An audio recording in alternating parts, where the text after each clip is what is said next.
Sir अब question number देखो 22। कह रहे हैं कोई, सर मैं ये क्वेश्चन आपको करा रहा हूँ 22। इसको कराने से पहले मैं आपसे ये बात डिस्कस कर लूँ। आपको पता है ना ये बात क्या, कि अगर क्वेश्चन में टैक्स ना दे रखा हो तो जो earning before depreciation and tax होता है वही सेम टू सेम क्या होता है, CFAT। ये बात पता है ना आपको? नहीं पता तो पहले इस चीज़ को सेटल करो अपने दिमाग में, मेरी वीडियोस देखो पूरी एक बार अच्छे से, तब आपका माइंड सेटल होगा। क्या कि अगर क्वेश्चन में टैक्स नहीं दे रखा तो earning before depreciation and tax जो होता है वही सेम टू सेम क्या होता है हमारा, CFAT। क्वेश्चन नंबर 22 जब हम कर रहे हैं, इस क्वेश्चन में टैक्स ही नहीं दिया हुआ। अब क्योंकि इस क्वेश्चन में टैक्स नहीं दिया हुआ तो जो earning before depreciation and tax होगा वही सेम टू सेम क्या होगा, CFAT। अब यार यहां पर दे रखा है RST लिमिटेड कंपनी है, उनके पास दो म्यूचुअली प्रोजेक्ट्स हैं, मशीन ए है और मशीन बी है। बात घूम के वही आ गई है, मशीन ए मशीन बी। अब पता नहीं मशीन ए खरीदें या मशीन बी खरीदें, लेट्स सी, देखते हैं। दोनों मशीनें कितने की हैं? मशीन 1 है 1,40,000 की, मशीन 2 है 2.5 लाख रुपए की, और ये एनुअल इनफ्लोस लिखे हैं। मशीन 1 एक तो देख लो, सारी अर्निंग अलग अलग है, अलग अलग सारे अलग अलग अलग हैं, 1 साल 2 साल 3 साल 4 साल 5 साल 6 साल 6 साल है। और ये क्या है, give the required rate of return 15%। Sir वो PV रेशो का फॉर्मूला पता है, 1/1 + R, वो जो R है ना रेट, वो ये 15% है। NPV निकालना है, PI निकालना है, which proposal taken by the company, कौन सा प्रपोजल, कौन सी मशीन कंपनी को परचेज करनी चाहिए, ये आपसे मांग लिया है। भाई साहब टैक्स की परसेंटेज कहां है इस क्वेश्चन में? यानी टैक्स नहीं दिया हुआ ना आपको। वही बात आ गई ना घूम के कि अगर आपको क्वेश्चन में टैक्स ना दिया हो, मैं फिर से लिख देता हूं यार, क्या, in the absence of tax earning before depreciation and tax is equal to CFAT।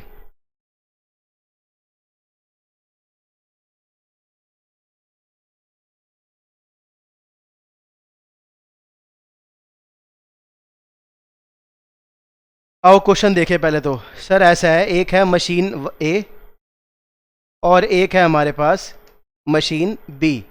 Sir जो मशीन ए है ना वो है 1,40,000 की, ये उसकी कॉस्ट है जो हमने 0 ईयर में खर्च करने हैं पैसे। और मशीन बी जो है उसकी कॉस्ट है 2.5 लाख, ये उसकी कॉस्ट है, ये भी हमने कब खर्च करे होंगे पैसे, 0 ईयर में। अच्छा, और सर अब वो चाहिए, क्या बोलते हैं, कॉस्ट ऑफ कैपिटल, और वो है इस क्वेश्चन की 15%।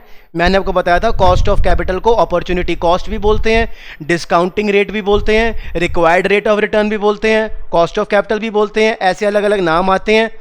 आपको समझ जाना चाहिए कि PV रेशो को निकालने वाला, प्रेजेंट वैल्यू को निकालने वाला जो PV वाला जो फॉर्मूला होता है 1/1 + R वाला, जो वो R है, वो R ये रेट आपको दिया होता है इस तरीके से। उसके बाद इस क्वेश्चन में आपको क्या दे रखा है, और अर्निंग्स दे रखी हैं, लेकिन इस क्वेश्चन में टैक्स नहीं है।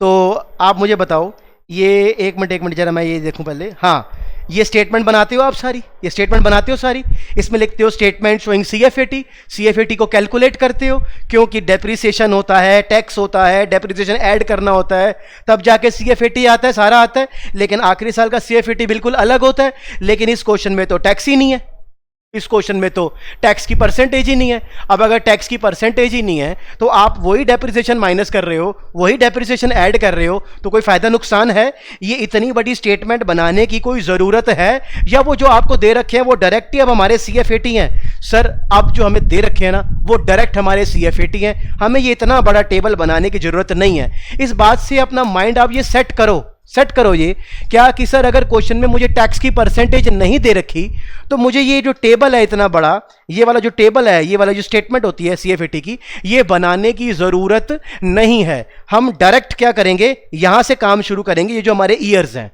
और इसीलिए क्वेश्चन नंबर 22 में मेरे पास दो अलग अलग मशीनें हैं, मैं CFAT का स्टेटमेंट नहीं बनाऊंगा, सीधा ईयर से अपना काम शुरू करूंगा। मशीन 1 की कमाई कितनी है, तो सीधा ऐसे ही लिखते हैं, ईयर 1 2 3 4 5 CFAT, फिर PVF एट द रेट 15% है, और फिर PV। देखो हम ये क्यूमुलेटिव निकालते हैं, लास्ट टाइम भी मैंने यार यहाँ पर क्यूमुलेटिव निकाला है, बार बार क्यूमुलेटिव करता हूँ। क्यों करता हूँ? क्योंकि ये वाले क्यूमुलेटिव से डिस्काउंटेड पेबैक चाहिए होता है, ये वाले क्यूमुलेटिव की मदद से पेबैक निकालना होता है। लेकिन जो प्रेजेंट क्वेश्चन अब आप कर रहे हो, इस क्वेश्चन में आपसे डिस्काउंटेड पेबैक और सिर्फ पेबैक मांगा ही नहीं है, तो ये सब कुछ करने की जरूरत ही नहीं है यार, छोड़ो। हमें क्या निकालना है? एक एनपीवी निकालना है और एक पीआई निकालना है, बस। सीएफएटी देखो पहले साल का 10,000, 20,000 और 1,30,000। 10,000,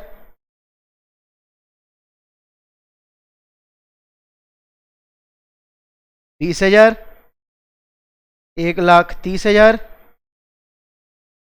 70,000, 20,000, 30,000। 6 साल का प्रोजेक्ट है। और अब वो करना पड़ेगा पीवी का फॉर्मूला 1/1 + आर। आर हमारा रेट, 1/15%, 1/1.15। कैलकुलेटर खोलो, 1 को डिवाइड कराओ 1.15 से। एक पहला वाला आया 0.869, दूसरा वाला आया 0.756, तीसरा वाला आया 0.657, फिर आया 0.571, फिर आया 0.497, फिर आया 0.432। ये लो जी। अब ये क्या करके मल्टीप्लाई होंगे?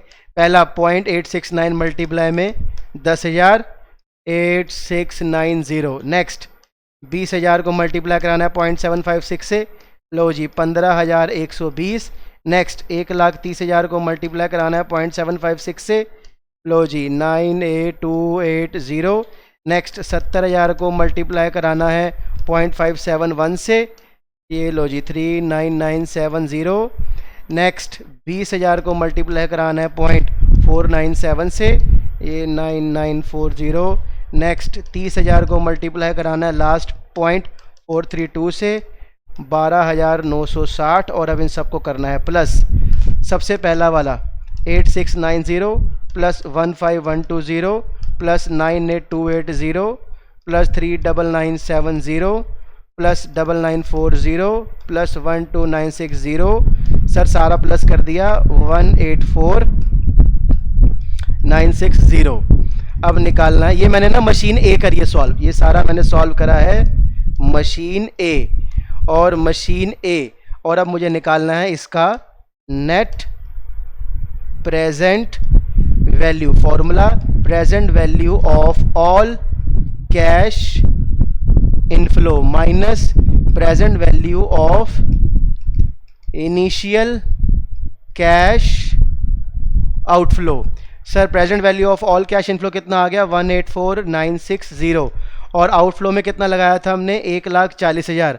आप मैं देखो इस क्वेश्चन में टैक्स तो दिया नहीं था, क्योंकि इस क्वेश्चन में टैक्स नहीं दिया था तो मैंने सीधा कह दिया कि जो मेरे को वो अर्निंग्स दे रखी हैं वो डायरेक्ट मेरे CFAT हैं, तो मैंने स्टेटमेंट ही नहीं बनाई, सीधा मैंने पांचों CFAT यहाँ पर चेप के ख़त्म कर दिया। लेकिन आखिरी साल का जो CFAT होता है वो अलग होता है कि नहीं होता है? आखिरी साल के CFAT में क्या क्या जोड़ते हैं? सर वर्किंग कैपिटल जोड़ते हैं, कैश सैलवेज जोड़ते हैं, टैक्स सेविंग और लॉस ऑन सेल जोड़ते हैं। इस क्वेश्चन में तीनों चीज़ें थी ही नहीं। अगर ये तीनों चीज़ें इस क्वेश्चन में होती तो मैं इस चीज का खास तौर से ध्यान रखता क्वेश्चन करते वक्त, क्या कि पहले 5 CFAT तो मैं टेप देता, लेकिन आखिरी साल का यूं ना टेपता। पहले इसके अंदर वर्किंग कैपिटल जोड़ता, इसमें कैश सैलवेज के पैसे जोड़ता, टैक्स सेविंग वाले पैसे जोड़ता, फिर लिखता। लेकिन क्योंकि इस क्वेश्चन में दिए नहीं थी ये तीनों चीजें, इसीलिए जो ये मेरे को क्वेश्चन में ये दे रखा है 10,000, 20,000, 1,30,000, 70, 20 और 30, ये डायरेक्ट मैंने ऐसे ही लिख दिए। आई होप आपको समझ आ रहा हो। अच्छा, फिर इसके बाद एनपीवी निकाल लिया और ये माइनस करवाते हैं इसमें से 1,40,000। ये आपका आया 44,960 प्लस में आ रहा है। ऐसे ही अब निकालना है प्रॉफिटेबिलिटी इंडेक्स। इसका formula present value of all cash inflow upon में present value of initial cash outflow. Sir all inflow कितना है? 184,960 और आउटफ्लो था 1,40,000। तो 184,960 को डिवाइड कराया 1,40,000 से, ये आपका आ गया 1.3211, ये आपका अप्रॉक्स वर्ड लिख दो आगे, ये हमारा आ गया पी आई। अच्छा, ये भी मैंने मशीन ए का करा है, ऐसे ही मशीन बी का भी करना है। वही लिखो ईयर्स, फिर लिखो CF80, फिर लिखो PVF @15% वाला क्वेश्चन है, फिर PV लिखो, ईयर 1 2 3 साल 4 साल 5 साल 6 साल। पहले साल क्या कमाया है? 7,000, 80,000, 90,000। पहले साल 7,000, 80,000, 90,000, 1,00,000, 50,000, 40,000। 15% पीवी का फॉर्मूला 1/1 प्लस आर, आर बोले तो रेट, 1/0.15, 1/1.5।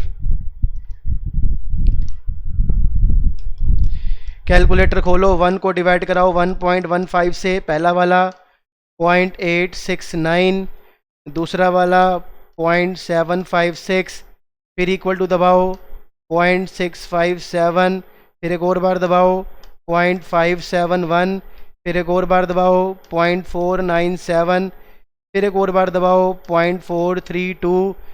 आ गया। अब इसको मल्टीप्लाई कराना है, पहले वाले 7,000 को मल्टीप्लाई कराना है 0.869 से, 6083। ऐसी अगला वाला जो 80,000 है उसको मल्टीप्लाई कराना है 0.756 से, 60480। नेक्स्ट अगला जो 90,000 है उसको मल्टीप्लाई कराना है 0.657 से, ये आपका 59130। नेक्स्ट फिर जो 1,00,000 है उसको मल्टीप्लाई कराना है 0.571 से, ये आपका आ रहा है 57,100। फिर 50,000 को मल्टीप्लाई कराना है 0.497 से, ये आ रहा है 24850। फिर नेक्स्ट लास्ट था 40,000, उसको मल्टीप्लाई कराना है 0.432 से, ये आया 17,280। अब मतलब मैं इसको 1 साल पीछे ले आया, इसको 2 साल पीछे ले आया, इसको 3 साल पीछे ले आया, इसको 4 साल पीछे ले आया, इसको 5 साल पीछे ले आया, इसको 6 साल पीछे इससे मल्टीप्लाई करा के ले आया, यानी कि 40,000 आज से 6 साल पहले 17,280 रुपये का था। अब ये सारे पैसे 0 ईयर के हो गए। अब इन सबको करेंगे plus, 6083 plus 60480 plus 59130 plus 57100 plus 24850 plus 17280। लो जी, 2,24,923। अब निकालनी है दो चीज़ें, एक निकालना है एनपीवी और एक निकालना है प्रॉफिटेबिलिटी इंडेक्स। चलो पहले एनपीवी निकाल लें। सर नेट प्रेजेंट वैल्यू का formula, present value of all cash inflow minus present value of initial cash outflow. देखा, अब इनफ्लो कितना आ गया? 2,24,923। और ये तो इनफ्लोज का टोटल है ना, सारे इनफ्लोज का टोटल। आउटफ्लो मशीन बी कितने की थी सर? 2.5 लाख रुपए की है मशीन बी, 2.5 लाख। ओहो, यानी कमाई कम है, लगाया ज्यादा है, एनपीवी नेगेटिव आ रहा है। सर ये तो माइनस में आ गया, 25,077। नेक्स्ट अब निकालना है profitability index. Formula present value of all cash inflow upon में present value of initial cash outflow. Sir present value of all cash inflow 224,923, outflow कितना था? 2.5 लाख। तो यानी इसको करो 224,923 अपॉन में 2.5 लाख। ये लो जी, आपका आया 0.899692। ये मैंने निकाल लिया अपना पी आई।